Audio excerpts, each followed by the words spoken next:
오늘은 잠잠히 하나님만 바라보자 하는 제목으로 하나님 말씀을 전하도록 하겠습니다. 영국의 여왕이 소외된 사람들이 관심을 가졌어요. 그래서 예수님을 잘 믿는 한 과부와 긴밀하게 관계를 맺으면서 가끔씩 방문했어요. 신실한 그런 분입니다. 또 어느 날 그 집에 가서 친분이 있고 난 뒤에 이렇게 물었어요. 이 집에 온 손님 중에 최고의 신분이 누굽니까? 그렇게 물었어요. 믿음이 좋으니까 당연히 예수님이 최고의 분입니다, 이렇게 대답할 줄 알았는데, 여왕님이 우리 집에 오신 최고의 손님입니다, 이렇게 대답을 해요. 약간 좀 실망되어서, 아니 예수님이 최고의 손님이죠, 그렇게 물었더니 아니라는 거예요. 그분은 손님이 아니라 우리 집의 주인이십니다, 그렇게 고백했다는 거예요. 예수 그리스도께서는 저와 여러분과 함께 하십니다. 손님이 아니라 주인으로 여러분과 동행하시고 여러분과 함께 하심을, 그리고 능력과 권능을 여러분에게 주시는 분이심을 온전히 믿는 저와 여러분 되시기를 축복합니다. 여러분, 이 세상에 잎이 파릇할 때도 예쁘지만 나뭇잎이 떨어지는 것도 예뻐요.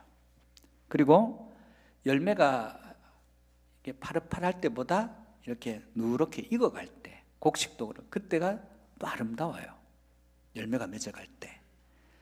여러분, 태양이 뜨는 것도 찬란하고 아름답지만 석양이 질 때가 너무너무 아름답고 예뻐요, 지는데. 여러분, 인생에도 마찬가지입니다. 지금 다윗은 노년이 되어서 이제 힘이 없어져요. 기력이 없어지고 잘 아프고 자기 힘으로 할 수 있는 일이 점점점 사라지고 무기력해지고 인생이 뭐 일어나 그런 느낌이 들 때, 그때 오늘 시편 62편을 통해서 그는 이렇게 고백하고 있는 겁니다. 다윗의 노년은 건강적으로 좋지가 않았던 것 같아요. 그럼에도 불구하고 그는 인생에서 의지할 것이 없다는 것은 이미 깨닫고 있었어요. 인생에서 의지할 것이 없구나. 왜냐하면 수 없는 배신을 당했거든요. 수 없는 사람에 대한 배신, 낙심, 실망을 겪었기 때문에 인생에게는 의지할 것이 없다는 것은 이미 알고 있었습니다. 그러면 의지할 것은 뭐냐는 거예요. 의지할 것은 뭐가 있냐는 거예요. 우리가 인생이 지나면서 건강도 의지할 것이 안 됩니다. 물질도 의지할 것이 안 됩니다. 사람과의 관계도 의지할 것이 못 됩니다. 그때 어떻게 할 거냐는 거예요. 그래서 다윗의 인생의 결론이 오늘 본문 1절이에요. 나의 영혼아 잠잠히 하나님만 바라며 나의 구원이 그에게서 나오는 도다. 하나님뿐이라는 거예요. 본래 다윗은 주목받지 못하는 인생이었습니다. 아버지도 쟤는 양치면 돼, 뭐 그 이상 바라지 않아, 너 양만 쳐. 형들이 얼마나 기라성같이 준수하고 실력 있고 사람들이 칭송을 듣든지 다윗은 그렇게 주목받지 못했어요. 그래서 사무엘이 기름 부을 때도 너는 양이나 쳐, 아버지가 그렇게 했습니다. 그런데 하나님의 뜻은 다윗에게 있었어요. 다윗을 굳이 불러서 기름 부었더니 성령이 충만합니다. 다윗과 함께 있으면, 다윗이 연주하면 악령도 떠나요. 그 성령 충만함으로 골리앗을 물리쳐서 일약 나라를 구한 구국의 영웅이 됩니다. 주목받기 시작하면서 사울왕도 그를 높이 등용합니다, 경호실장으로. 그리고 심지어는 가까이 둬야 되겠다 생각해서 자기 딸을 줘서 사위로 삼아요. 그런데 계속 사람들의 주목이 다윗에게 갑니다. 사울은 심지어로 불안합니다. 그래서 자기 자리가 위협받아요. 그래서 어느 날부터는 다윗을 주목하면서 다윗을 죽이기로 결정을 합니다. 권력의 정점에서 갑자기 추락합니다. 사위에서 죽여야 될 원수가 되어버립니다. 한 나라가 다윗을 죽이겠다고 들고 일어난 거예요. 그래서 일약 권력의 정점에서 도망자 신세가 됩니다. 도망자의 그 어려운 시간을 지나면서 그는 수없는 배신을 경험해요. 측근의 배신, 그리고 심지어 왕이 된 이후에도 요압의 배신, 압살롬의 배신, 자기 아들에 의해서도 배신당했던 그런 뼈아픔이 있어요. 절망과 낙심이 있죠. 그런데 그 모든 배신과 아픔과 고통을 경험한 이후에 다윗이 수많은 경험, 그 고통의 경험에 마지막에 세상은 의지할 게 없구나. 그러면 뭘 의지해야 되냐? 하나님만 바라봐야 되겠구나. 이게 결론이라는 거예요. 그럼 오늘 본문을 통해서 우리가 배워야 될 것은 뭘까요? 하나님을 바라보는 자를 하나님이 구원해 주십니다. 여러분, 구원할 사람이 없고 나는 구원받지 못한다. 여러분의 삶의 문제든 어떤 문제든 여기에서 나를 건져줄 자 없다 할 때 여러분 하나님 바라보시기를 축복합니다. 지금 신앙인들에게 영향력이 있는 책을 통해서 영향이 있던 한 사람을 짚으라면 C.S. 루이스예요. 그는 옥스퍼드 대학 교수인데 무신론자였어요. 그래서 그는 이성으로 합리적이지 않은 것은 받아들이지 않는 인물이었습니다. 그럼에도 불구하고 그는 문학에 큰 관심이 있었어요. 문학을 하는 사람이 성경을 모르고 어떻게 문학을 하겠습니까? 무신론자도 여러분처럼 교회를 안 다녀도 문학을 하는 사람들은 성경은 한번 읽어봐야 되는 거예요. 그래서 성경은 한번 읽어봐야 되겠다 해서 성경을 가운데를 쫙 펴니까 시편이 나와요. 그 시편 1장부터 읽어나가기 시작하는데 한참 읽다가 성경을 던져버렸어요. 왜 던져버렸냐? 시편의 언어가 너무 거칠어요. 시편의 언어가 정제되지 못했습니다. 막 욕도 나오고. 왜 그렇게 원수들이 많은지. 기도하는 제목이 원수를 죽이는 기계를 준비해서 원수 좀 죽여달라는 얘기 나오는 거예요. 그래서 도무지 그걸 들어줄 수가 없는 거예요. 봐줄 수가 없는 거예요. 그래서 던졌다가 가만히 생각해 봅니다. 그래도 성경은 우리 인생을 살아가다 보면 왜 원수가 안 생기겠냐는 거예요. 왜 죽이고 싶은 사람이 없겠느냐는 거예요. 그렇다고 그러면 이 성경은 최소한 정직한 책이라는 거예요. 그래서 다시 들고 읽기 시작하다가 하나님을 만나고 인격적으로 예수님을 만나고 그리스도인이 되었습니다. 그리고 첫 번째 쓴 책이 시편에 대한 묵상이란 책을 씁니다. 거기에서 그는 이렇게 고백합니다. 우리가 어떤 절망, 불평과 좌절을 말하든지 심지어 하나님을 향해서 당신 믿을 수 없습니다 얘기해도 하나님은 그것까지도 품을 수 있는 하나님이 시편의 하나님이라는 거예요. 다윗은 인생의 모든 것이 무너져도 잠잠히 하나님만 바라보면 거기에 해답이 있다고 지금 얘기하는 것입니다. 다윗의 결론은 내 영혼아, 자기에게 얘기하는 거예요. 내 영혼아, 잠잠히 어떤 일이 벌어져도 잠잠히 하나님만 바라보자. 그러면 거기에 소망이 있고 답이 있다. 이게 다윗의 고백입니다. 본문 1절에서 4절을 같이 읽어보겠습니다. 나의 영혼이 잠잠히 하나님만 바라며 나의 구원이 그에게서 나오는도다.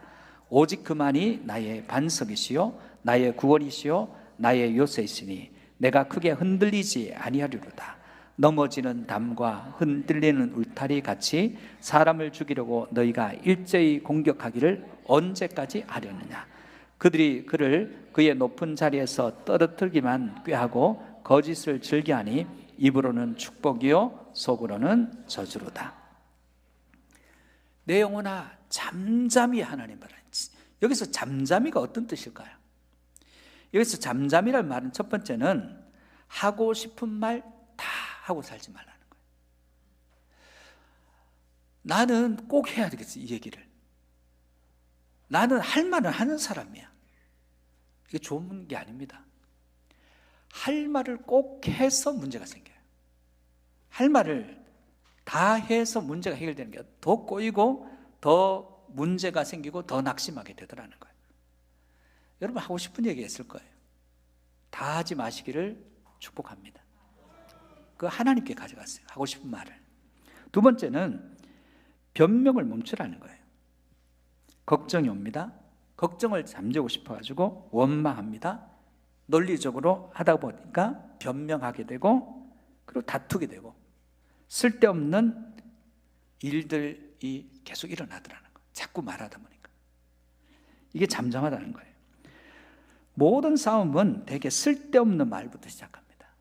모든 싸움은 전부 쓸데없는 말에서부터 시작이 돼요. 모든 싸움은 원망으로부터 시작해서 변명으로 시작이 됩니다. 그거 하지 말라는 거예요. 원망하지 말라는 거예요. 변명하지 말라는 거예요. 그래서 다윗은 변명하지 않고 원망하지도 않아요. 잠잠히 하나님만 바라봅니다. 세 번째는 조용히 하나님의 뜻을 기다리라고 얘기합니다. 여러분, 우리가 잘 못하는 거, 기다리는 걸 잘 못해요. 근데 신앙은 기다림이에요. 그래서 어려워요. 우리는 하나님의 때를 기다리고 하나님의 뜻이 이루어질 그 때를 기다려야 됩니다. 우리가 제일 많이 실수하는 거 자녀 교육입니다. 자녀 교육. 여러분, 교육부가 교육 정책을 아무리 바꿔도 안 되는 게 왜 안 되냐면 교육은 100년지 대기래요. 그러면 교육의 성과는 언제 나타납니까? 100년 뒤에 나타나요. 우리는 100년까지 못 살아요. 100년까지 못 사는데 100년을 바라보고 교육을 해야 되니까 이게 얼마나 어려워요. 그러면 정말 성과 나는 게 아니라 정말 붙들어야 될 가치를, 핵심 가치를 붙들어야 되는 거예요. 그래서 교육이 굉장히 어렵더라는 거예요. 여러분, 지금 고통 가운데 있다면 하나님의 말씀은 영원부터 영원까지, 우리는 기껏해야 100년 살아요. 그러나 하나님께서 우리가 하나님을 믿는 가운데 잠잠히 하나님 바라보면 반드시 구원하시고 반드시 풀어주시고 반드시 해결해 주신다는 확실한 믿음을 가지고 내 영혼아 잠잠히 하나님만 바라라. 그 다윗의 고백이 저와 여러분의 고백이 되시기를 주의 이름으로 축복합니다. 두 번째, 하나님을 바라보는 자는 하나님이 소망이에요. 여러분, 우리는 소망을 자주 잃어요. 왜 소망을 잃습니까? 세상에 소망이 없습니다. 의학 박사인 에반스라는 사람이 전쟁에 참여했어요. 의사로서. 야전병원에 근무하는데 부상자들이 실려와요. 근데 거기에는 죽어서 온 사람도 있고 극심한 부상을 당한 사람도 있습니다. 그 중에 한 병사는 딱 보니까 희망이 하나도 없어요. 곧 죽을 것 같아요. 손 쓸 수도 없고. 근데 군의관이 지나가면서 뜬금없이 이렇게 얘기해요. 그 죽을 수밖에 없는, 필연적으로 죽을 것 같은 병사에게 이 병사는 내일 새벽까지만 버티면 희망이 있겠는걸? 귀를 의심했어요. 아니, 내일 새벽까지 버틴다고 무슨 수술 장비가 있는 것도 아니고 어떻게 버티냐는 거예요. 안 된다고 생각하는데 그 이야기를 듣는 지금 부상당한 병사 갑자기 용기를 가지기 시작해요. 내일 새벽이라고? 내일 새벽까지 살아있기로 결단했어요. 나는 내일 새벽까지 무조건 살아있는다. 그래서 거칠게 숨을 몰아쉬던 그가 의지를 가지고 새벽까지 버텼어요. 그리고는 살아나는 거예요. 그걸 본 거예요. 소망은요, 죽어가는 생명을 이렇게 세워요. 소망은 절망 가운데 있는 사람에게 힘과 용기를 줍니다. 세상에 소망 없어요. 하나님께 소망이 있습니다. 여러분이 어떤 절망과 좌절에 처해 있든지 여러분의 소망은 하나님이십니다. 그 소망에 하나님을 붙드시기를 축복합니다. 모든 소망은 하나님께로부터 나옵니다. 로마서에는 소망의 하나님이라고 로마서에 나와요. 하나님은 소망의 하나님입니다. 소망을 하나님께 두는 자들은 목적이 있어요. 그래서 웬만해서는 좌절하지 않습니다. 하나님께 의탁하고 그 하나님은 반드시 약속한 것을 이루시는 하나님이시고 말씀대로 성취하시는 분이십니다. 그래서 하나님께 소망을 두는 사람들은 목적지가 있어요. 그래서 과정의 어려움들을 이깁니다. 근데 하나님께 소망이 없는 자들은 의지했던 것들이 울타리처럼 흔들려요.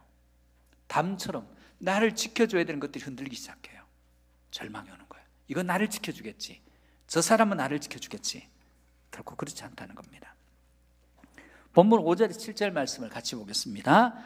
나의 영혼아 잠잠히 하나님만 바라라. 무릇 나의 소망이 그로부터 나오는도다. 오직 그만이 나의 반석이시요 나의 구원이시요 나의 요새이시니 내가 흔들리지 아니하리로다. 나의 구원과 영광이 하나님께 있으며 내 힘의 반석과 피난처도 하나님께 있도다. 다윗의 인생에 소망이 무너진 때 같은 그런 때가 많았습니다. 근데 그는 하나님께 소망을 두었습니다. 사무엘하 16장에 보면 압살롬이 반역을 일으켜요. 다윗이 여러분 지금 왕관도 안 쓰고 옷도 의대도 제대로 갖추지 않고 신발도 못 신고 도망가요. 지금 왕이 그 꼴로 도망가니까 이제 그 왕에게 소망이 없는 거예요.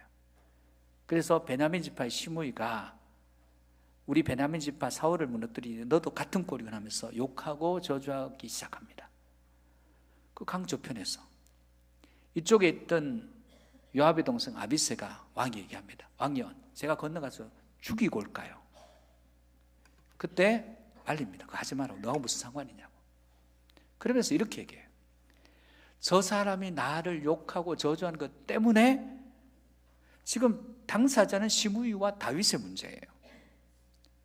근데 저 사람이 나를 저주하고 욕하는 것 때문에 하나님이 나를 긍휼히 여기실지 어찌 아느냐. 그래서 시선을 하나님께 향해서 바꿔요. 나는 원수가 없거나 저 사람을 대적하거나 하지 않겠다는 거예요. 하나님, 내가 이 일을 당하고 있습니다. 하나님, 나를 긍휼히 여겨 주옵소서. 이게 소망이에요. 여러분 안에 보이는 문제들이 많습니다. 관계 문제, 물질의 문제, 건강의 문제. 그 문제는 그냥 두시고 참 소망 대신 하나님께로 시선을 옮기는 저와 여러분 되시기를 주의 이름으로 축복합니다. 시편 121편 1절에서 2절 말씀입니다. 같이 봅시다. 내가 산을 향하여 눈을 들리라. 나의 도움이 어디서 올까? 나의 도움은 천지를 지으신 여호와에게서로다. 우리의 도움은 세상에서 오지 않아요. 하나님께로부터 옵니다. 여러분, 저는 어릴 때, 요즘은 가지 않습니다만 대중목욕탕, 근데 예전 어릴 때는 갔거든요. 혼자서도 가고. 그러면 꼭 어른들이 야, 서로 때 밀어주자는 거예요. 등 밀어주자는 거예요. 그래서 어른들은 등판이고요. 렉도 큰지 미는데 힘들어요. 땀을 뻘뻘 흘리면서 온몸을 씻어 밀어줬더니 늘 배신감을 당해요. 왜냐하면 슬쩍 한번 하더니 너는 뭐 밀 것도 없고 때도 없네, 물 뿌리고 끝나요. 그런데 어떤 한 젊은 분이 목욕탕을 갔는데 나이 드신 어르신이 서로 등을 밀어주자고 하더랍니다. 그래서 어르신의 등을 깨끗하게 밀어드렸어요. 그랬더니 이제 드디어 이제 이 청년이 등을 내밀고 이제 등을 이제 어르신이 밀어주는데 어르신 입장에서 힘이 없어서 대충 밀었다 소리 듣기 싫은 거예요. 그래서 온 힘을 다해서 밀어줍니다. 그러는데 물어요. 청년 안 아프냐고 물어요. 어휴, 이 노인이 왜 이렇게 힘이 센가? 그런 생각을 하면서도 그래도 아프다는 얘기를 하기가 싫어가지고 괜찮다고 얘기를 했어요. 그랬더니 더 힘을 내서 등을 밀어주기 시작해요. 너무 아픈 거예요. 근데 또 물어요. 괜찮냐고 묻습니다. 안 아프냐고 묻습니다. 아이고, 어르신이 그렇게 힘을 들여서 밀어주신데 제가 뭐 아프겠습니까? 괜찮습니다 했더니 노인분이 근데 말이야 청년 등에서 피가 나. 이 젊은이가 왜 그랬을까요? 체면 때문에. 내가 젊은 사람이 나이 드신 분이 밀어주는데 아프다 소리 하기 싫은 거예요. 그래서 아픈데 안 아프다 얘기하는 거예요. 여러분, 우리가 하나님 앞에 나아갈 때 이렇게 나가는 경우가 많습니다. 오늘 본문 8절 말씀 볼까요? 같이 봅시다. 시작. 백성들아 시시로 그를 의지하고 그의 앞에 마음을 두어라. 하나님은 우리의 피난처시로다. 우리는 아프다 얘기해요. 주님 앞에 나가서도 아프다 얘기를 못하는 사람들이 있어요. 아프면 아프다, 힘들면 힘들다, 고통스러우면 고통스럽다. 사람에게는 못할 수 있어요. 근데 어떤 분들은 하나님 앞에도 이걸 못해요. 하나님 앞에도 체면 차리는 분들이 있습니다. 하나님은 여러분의 모든 이야기를 들으시고 여러분의 심령을 하나님 자신의 것으로 받아들이시는 분이십니다. 같이 아파해 주시고 같이 그 문제를 해결해 주시는 분입니다. 토로하는 거예요. 기도하는 자는 아직 소망을 하나님께 두는 거예요. 기도가 끊어지면 소망도 끊어집니다. 여러분, 우리가 기도한다는 것은 우리가 때로 배신당할 수 있습니다. 다윗처럼 어려움 당할 수 있습니다. 그런데 하나님이 소망의 것을 믿을 때 그분께 의탁하고 기도하는 사람들은 반드시 소망의 하나님을 만나게 됩니다. 그리고 자기 이야기를 하나님 앞에서 온전히 토로할 수 있는 저와 여러분 되어서 소망의 하나님, 오마사에서 얘기하는 그 소망의 하나님을 만나시고 그 소망을 경험하는 은혜가 있기를 축복합니다. 세 번째, 하나님을 바라보는 자는 하나님만 의지한다는 거예요. 리차드 범브란트라는 사람의 책에 하나님 구두는 누가 닦아주나요? 하는 그런 책이 있어요. 그 책에 이런 이야기가 한동안 나옵니다. 선교지에 문제가 생겼어요. 그래서 그 선교지를 후원하는 사람들이 모였습니다. 모여가지고 그 문제를 어떻게 해결할 것인가 모이는데 할아버지의 손을 잡고 온 6살짜리 소녀가 그 참여해서 어른들은 거기서 문제를 어떻게 해결할 건 토의하고 논의하고 걱정하는데 옆에서 놀고 있어요. 한참 놀고 있던 그 6살짜리가 어른들이 너무 진지하게 얘기하고 있으니까 할아버지에게 이렇게 물어요. 할아버지, 성경 어디에 문제라는 말이 나와요? 생각해 봤어요. 성경에 문제라는 단어가 나올까? 잘 생각 안 나요. 없는 것 같은데? 그때 6살짜리가 이렇게, 아니 여기 다 성경을 믿는 분들이신데 성경에도 나오지 않는 문제 때문에 왜 그렇게 고민하시냐고. 그 아이를 이야기를 듣는데 우리가 왜 고민하지 이 문제 가지고? 기도하든가 하나님께 맡기든가 우리끼리 의논하고 있는 거예요. 그래서 그걸 중단했다는 거예요. 여러분, 우리는 믿는다고 하는 것은 우리의 모든 문제를 하나님께 맡길 수 있어야 됩니다. 그분께 맡길 수 있는 자가 믿는 자예요. 우리는 잘 못 맡깁니다. 자기 문제를 자기가 풀려고 합니다. 오늘 본문 9절 말씀을 보면 슬프도다 사람은 입김이며 인생도 속임수이니 저울에 달면 그들은 입김보다 가벼우니라. 인생이 슬픈 이유는 호흡이라는 거예요. 들숨과 날숨, 이게 인생이라는 거예요. 여러분, 인생의 끝이 어떻게 됩니까? 여러분 무슨 병을 앓든 마지막에는 숨 쉬지 못해서 죽는 거예요. 호흡이에요. 사울은 왕이잖아요.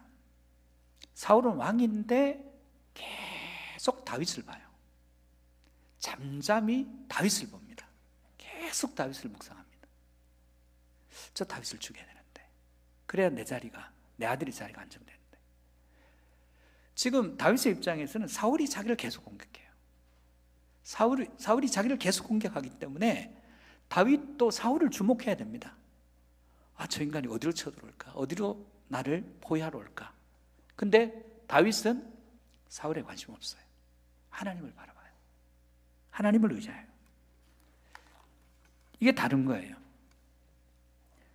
똑같은 상황인데 한 사람은 사람 바라보고 문제 바라보고 어려움 바라봅니다.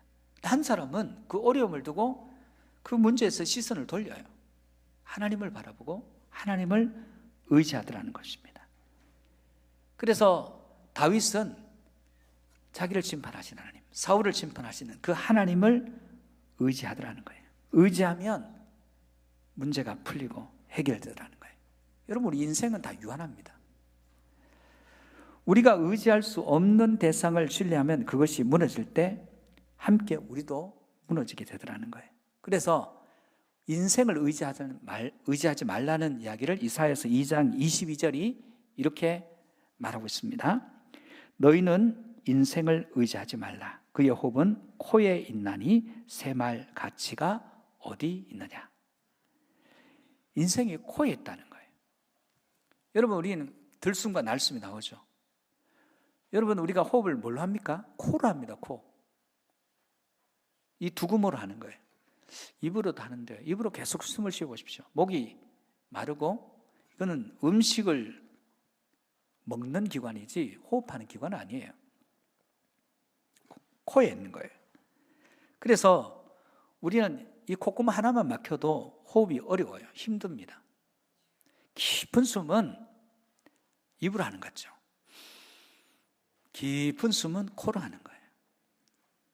근데 이 숨은 달아볼 수가 없어요. 샘할 가치가 없다는 거예요. 의미가 없다는 거예요. 이사야 선지자는 인생은 샘할 가치가 없다는 거예요. 그럼 뭘 의지해야 되는 거예요? 샘할 가치가 없는 인생을 의지하지 말고 영원부터 영원까지 계신 하나님 의지하라는 거예요. 왜 그래야 되느냐? 본문 10절입니다. 포악을 의지하지 말며 탈취한 것으로 허망해지지 말며 재물이 늘어도 거기에 마음을 두지 말자다. 인간은 재물 얻으려고 포악했어요. 남의 것을 빼앗아요.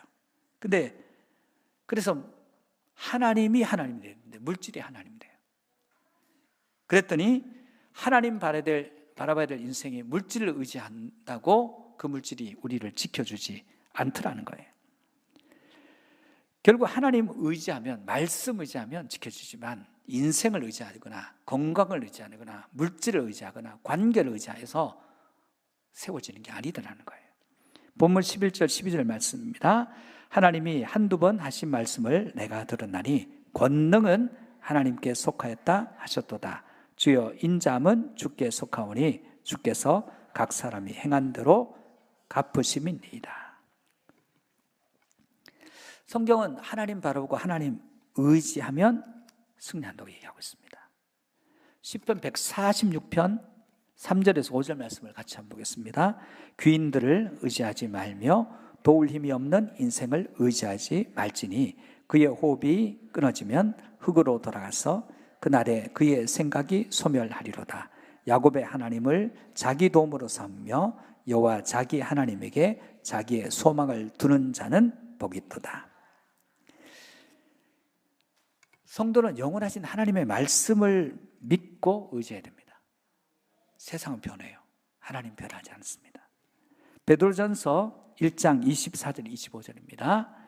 그러므로 모든 육체는 풀과 같고 그 모든 영광은 풀의 꽃과 같으니 풀은 마르고 꽃은 떨어지되 오직 주의 말씀은 세세토록 있도다 하였으니 너희에게 전한 복음이 곧 이 말씀이니라.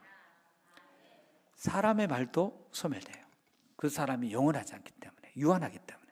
하나님은 창조하시고 마지막 때도 계십니다. 영원부터 영원까지 계신 하나님의 말씀입니다. 그 말씀을 믿고 의지하시길 바랍니다. 사랑하는 성도 여러분, 여러분이 어떤 어려움이 있습니까? 어떤 절망이 있습니까? 우리는 다윈 같은 고통을 겪는 사람이 별로 없어요. 여러분, 한 나라가 여러분 한 사람을 죽이려고 따라다니면 어떨 것 같아요? 그 두려움을 여러분 극복할 수 있겠습니까? 자기 아들들이 다 죽었어요. 그리고 자기 측근들이 수시로 배신합니다. 믿을 것이 없어요. 다윗은 세상에 믿을 것이 없다는 걸 알았어요. 히브리서 12장 2절 말씀을 같이 볼까요? 믿음의 주요 온전하게 하시는 이인 예수를 바라보자. 우리는 주님 바라보는 거예요. 주님의 약속을 믿고 그 말씀을 의지하는 겁니다. 다윗은 자기 자신에게 이렇게 얘기합니다. 내 영혼아 잠잠히 하나님만 바라보자. 거기에 승리가 있다. 하나님이 우리를 구원하시고 하나님께 소망이 있다. 하나님을 의지하는 자를 하나님께서 배신하지 않으신다. 여러분이 어떤 상황을 겪고 있는지 우리는 모릅니다. 그러나 우리의 유일한 소망, 우리의 유일한 구원자, 우리가 의지할 유일한 분은 하나님뿐입니다. 그 하나님을 의지함으로 여러분 인생도 풀어지고 여러분 가정도 세워지고 교회도 세워지고 여러분 인생의 문제 앞에서 거기서 함몰되는 것이 아니라 시선을 하나님께 두고 승리하는 저와 여러분 되시기를 주의 이름으로 축복합니다.